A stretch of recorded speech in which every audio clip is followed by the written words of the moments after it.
Zilich just up there in the middle of things, learning lap after lap after lap. You know how valuable that experience is going to be if he can get this thing fixed up and go racing with them at the end. That's quick what's crazy, Michael, is Michael, I can guarantee you in my first race at Daytona or Talladega, I was not up front getting that experience. So very valuable for both of those guys. It's fun to watch, I'll tell you that. Double duty this weekend for Sawalich. Yeah, he's going to make the trek up to Toledo, Ohio for the championship race tomorrow right here on FS2 at 4 o'clock. You going to walk us through that, Phil? Going to love it. It's going to be great. Andres Perez, just by starting the race, will win the championship for Rev Racing. It'll be a good battle. Sawalich, 8 wins this year in 13 starts in the ARCA Series.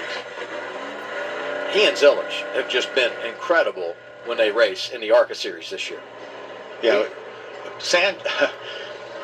I'm telling you, William Sawalich had a poor finish at Dover. He got wrecked. Ironically, got run into by Connor Zilich accidentally.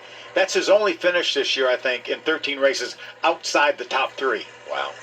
You know something I'm noticing here? We had to clean up on pit road, so it delays pit road before we get that second green and white checkered flag of the afternoon. But will it ratchet up the intensity maybe in that second stage? I had my hand up over here, Phil. Yeah, and now everyone else will come. Pit road is open. Scheduled stops under caution, end of stage 1. And the first driver we focus on tonight of Grant Enfinger. And what a strong run it's been for Grant. Although you're seeing an adjustment there at the chassis. These trucks do not drive well in the draft. So Grant uses his experience, his knowledge, to let the team what he thinks, what he needs to be able to charge harder even yet. We're watching the top of your screen. Taylor Gray bringing that 17 down pit road. He's a little edgy right now. His goal is to survive. He's doing a little better, getting some stage points. Regan? Tyler Ankrum in the 18 truck. You saw he was very close to the line right there. Had to make sure they didn't cross it. Fuel only for him. He is too loose right now in the 90. Bills celebrating Bill Frank Sr. That is just a wonderful place to stop in, have a cold. Something to watch as we return to the green flag. In fact, here he is, Taylor Gray, playoff driver, did get stage points in stage 1, unscheduled pit stop as we go green in stage 2, Sanchez Enfinger out front.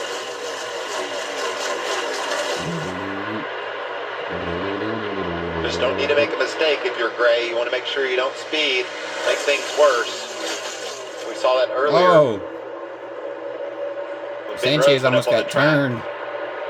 When he wasn't supposed to, got a penalty and come back to pit road. He's been able to overcome all that, though, back on the lead lap and in the lead draft.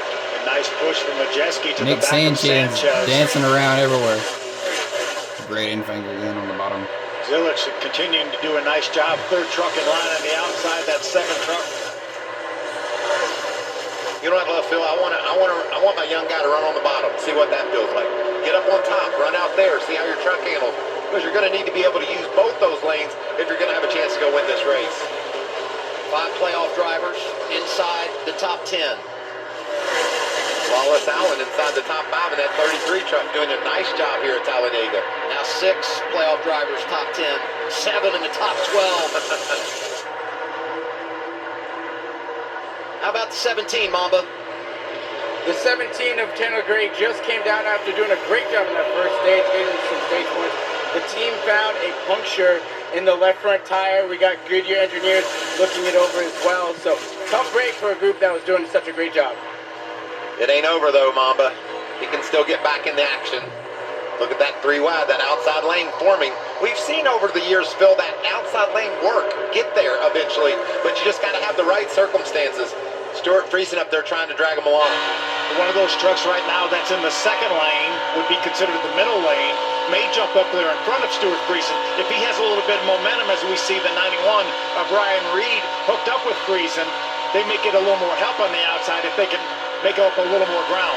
What does that feel like for Friesen? You're cruising along and then wham, right in the backside, you get a little help from someone in the draft. It's so difficult to balance, Adam. You need it. You want it. But you just want to make sure that guy behind you understands it's got to be a square push. If not, offset just a little bit to the right in order to keep you going straight. And these pushes and shoves that we're seeing now, they're just going to intensify. It's going to get more and more aggressive as we go toward the checker. And we've seen so many of them go wrong so many times. Talk about freezing, talk about Reed right behind him. Ben Rhodes back on the lead lap in the game. Runner up here the last 2 years. And right behind him, fourth in line, outside lane, that's the 45 of Caden Honeycutt. And he announced this week he will be back full-time with Nice in 2025. Huge opportunity for him. Now just look at this. Look what Lane Riggs is faced with. Out his front windshield, he has Matt Mills. He can't see through that truck. Both trucks on the right and left, side drafting. It's so intense. We're talking 180 miles an hour, inches apart here at Talladega. And managing that throttle and touching the brake as well. And look at his hands. Also where that hands go, oh look, Mills moving around. Those hands go in tune with the feet too. You've got to adjust your steering at times when you let off the gas or get a push. What a deal for Matt Mills.